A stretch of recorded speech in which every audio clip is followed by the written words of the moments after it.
You know that in our household, it is our custom that we start the day with a hug. My wife hugs me, and I think it's because she loves me. She does love me.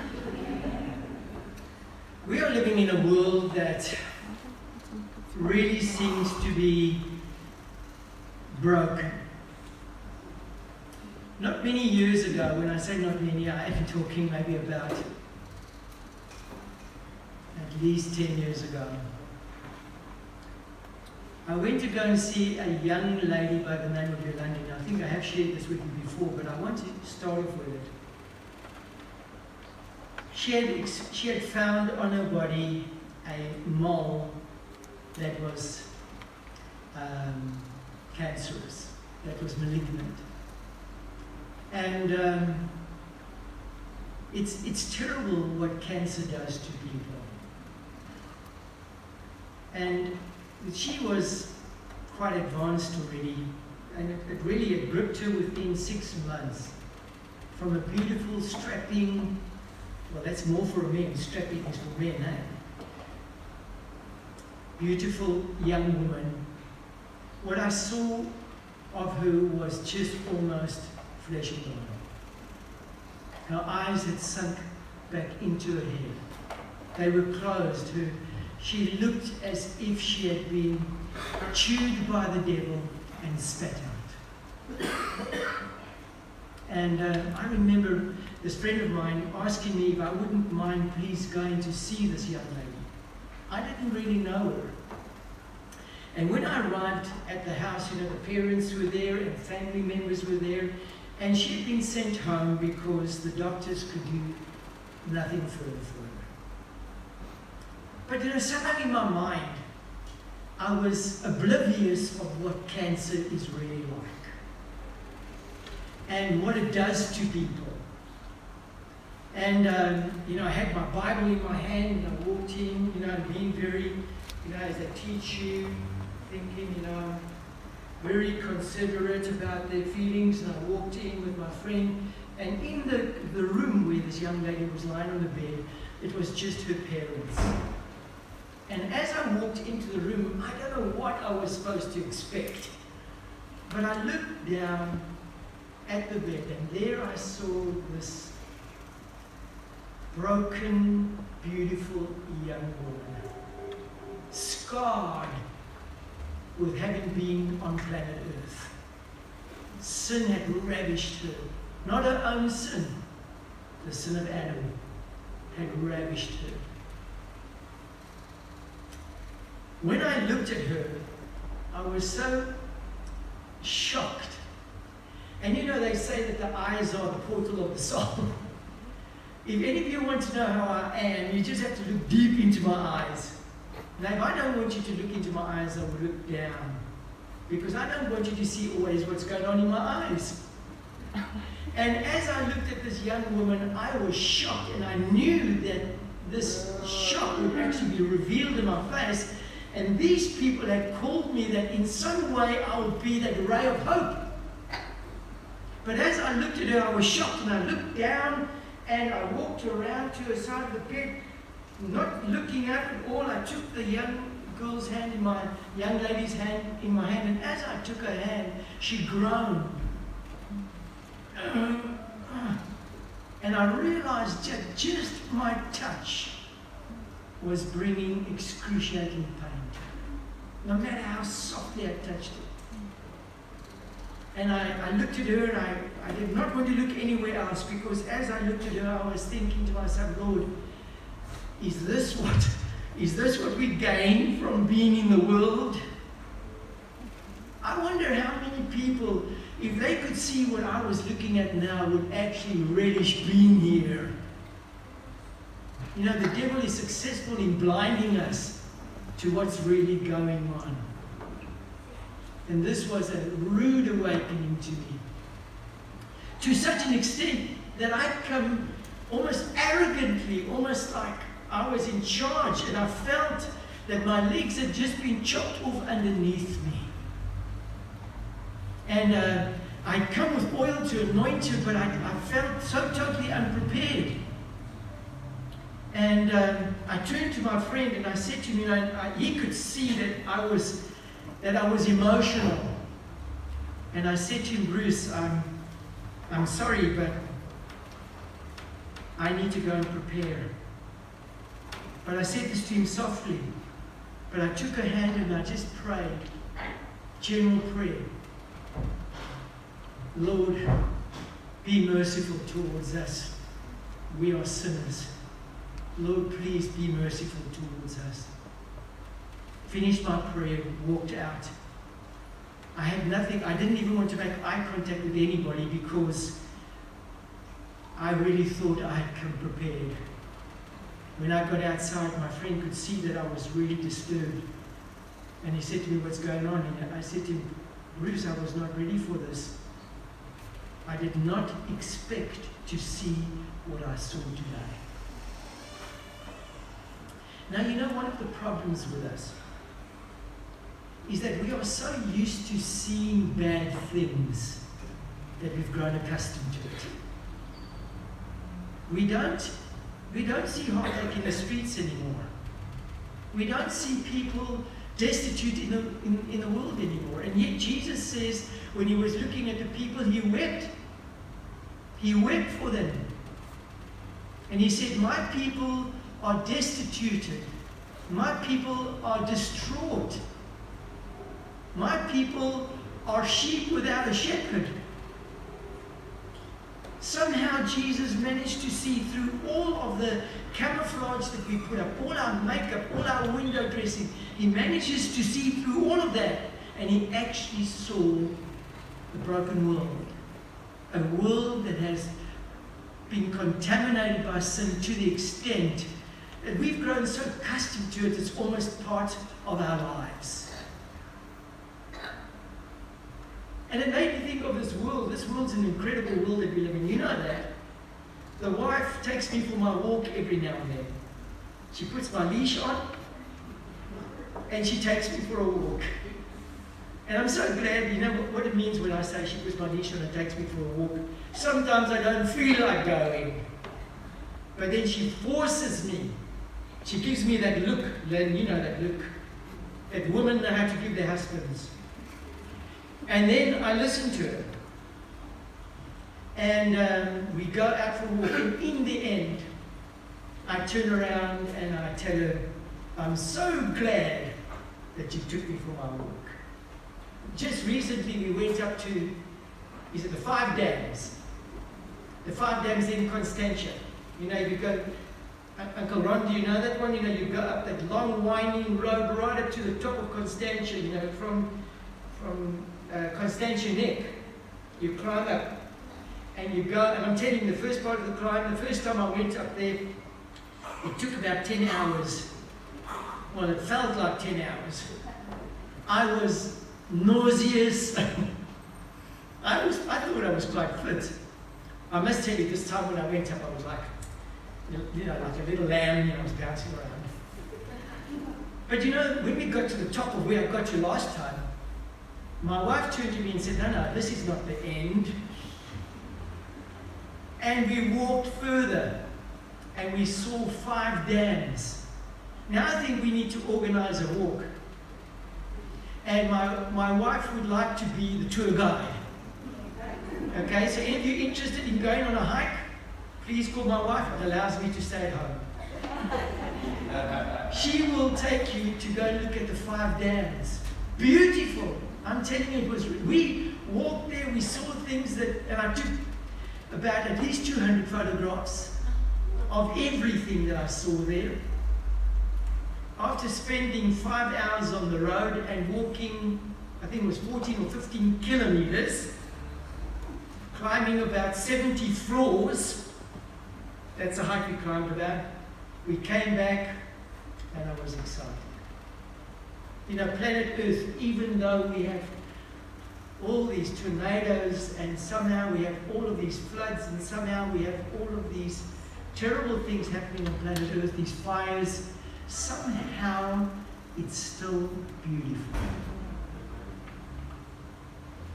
But I don't want you to be blind to what's really going on. One sociologist once said that our world is like a reeling giant.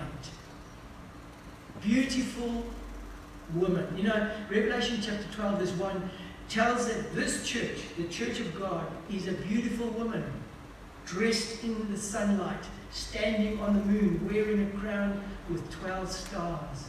Well, 12 stones in it. Beautiful woman. But you know, as I look at this world, I recognize that it's full of cancer. There's not a spot on her body that hasn't been damaged in some way by sin. Even nature cries out, Lord, how long until you avenge those who have destroyed us?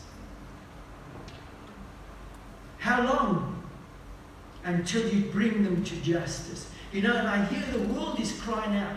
Greta, this young lady, is crying out. How long until we take action and really do something about what we do to planet Earth? Will we just allow it to be chewed up by this cancer? And you know, the crazy part about it all is that we're trying to do things to try and curb this cancer. But I look at the world and I feel like the way I felt when I looked at Yolandi that day that was lying there on that bed. I realized that humanly there was nothing left for man to do.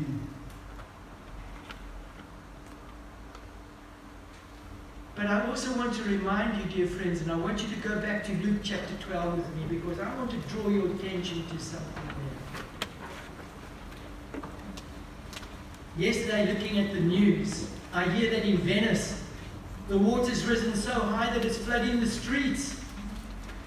It hasn't done this, it hasn't had that kind of flood in 50 years. Never been like that. And people are walking around there wondering what they can do, and they've actually built little walkways out of wood where you can walk so that you will not get your feet wet. The tourists are still going there, but you can almost, with those pongolas, what do they call it? Gondolas.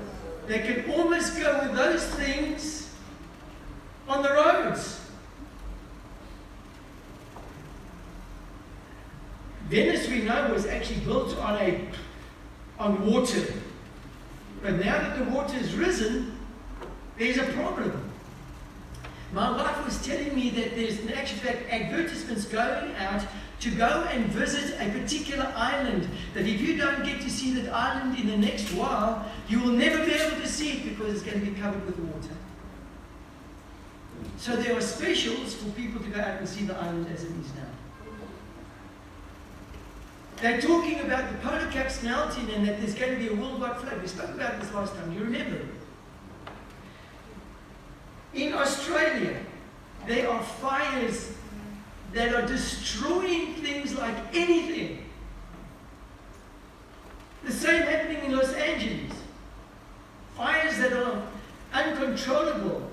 There are earthquakes taking places all over, tsunamis as a result of the earthquakes. There's wars going on, and there's rumors of wars going on. Does it sound familiar? Does it sound familiar? I want you to keep your finger in Luke 12 and jump with me to Luke 21. Luke chapter 21. And I want you to read there with me.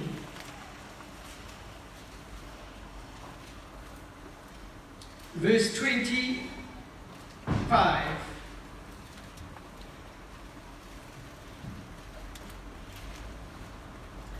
There will be signs in the sun, moon, and stars. Did you hear that, dear friends? Okay, can you explain what that means to me? Now remember, whenever you read about signs in the sun, moon, and stars in Revelation, it is symbolical. But this is not Revelation. This is Luke.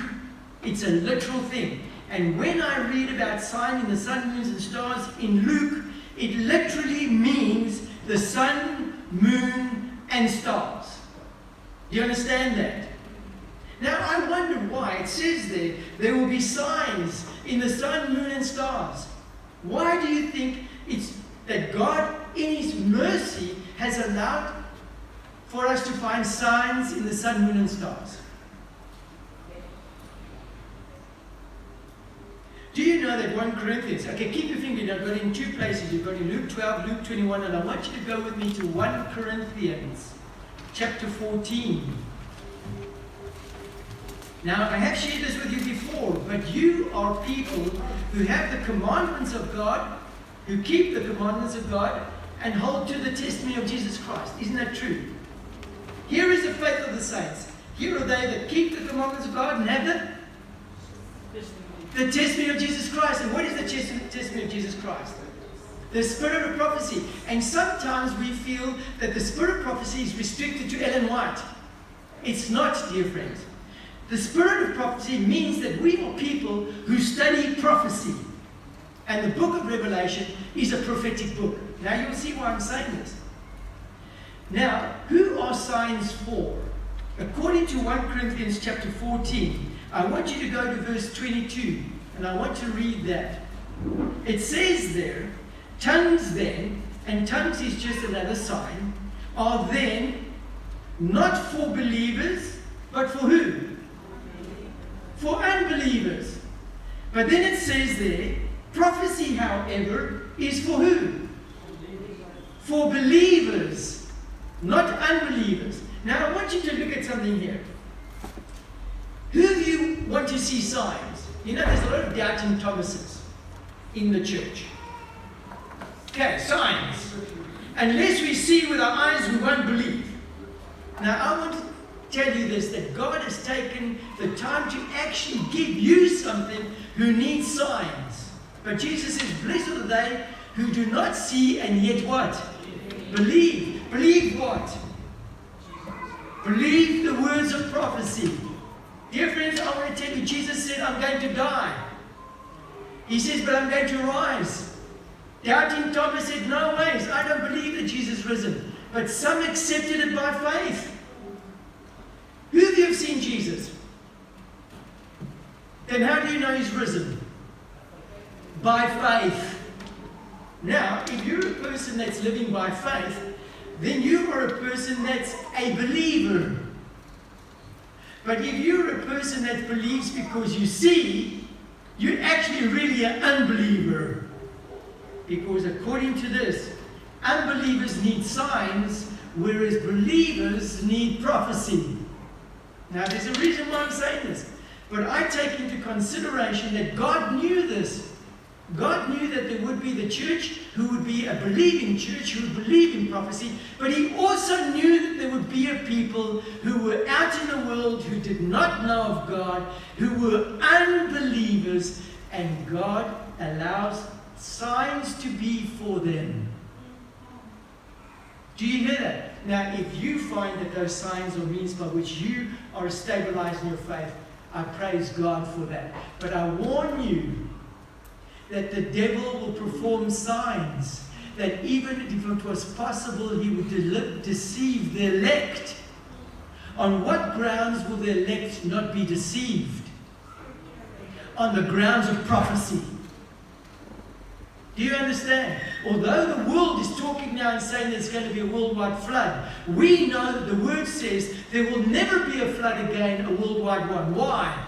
Because Christ himself has said it. And what do we see in the clouds to tell us about that? Rainbow. We see the rainbow.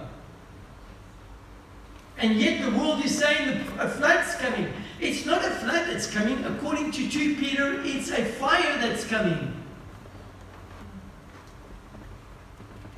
Now, what I'm trying to show you here, the devil is going to use signs, dear friends. He's even going to call people back from the dead like Christ did. You are going to see some of your loved ones coming back to you and saying, I'm here. And they were never God's children. And yet you're going to believe and they're going to say, I'm in heaven. That is not from God. This church, and I'm saying this kindly, is not ready for the deception that the devil's bringing. Because we are people that want to see signs. It's time for us to establish our faith on the Word. What God has said. And there's a reason why I'm saying this. God in mercy is extending the hand of grace out to people who still want to see signs. But I want to tell you something, the devil knows that. And he's going to take the signs that Christ is causing, and he's going to cause his own signs. I mean, it's not new. What did the people do in Egypt? Moses throws his rod down on the ground. It becomes a what? What do the priests do? They throw their rods down on the ground. What do they become? The people that are looking at see snakes. How do you know which one's real and which one's not?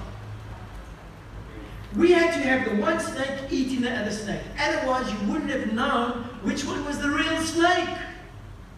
The Bible teaches me in Revelation chapter 13 that the devil will cause signs to such an extent that he will even cause fire to come down from heaven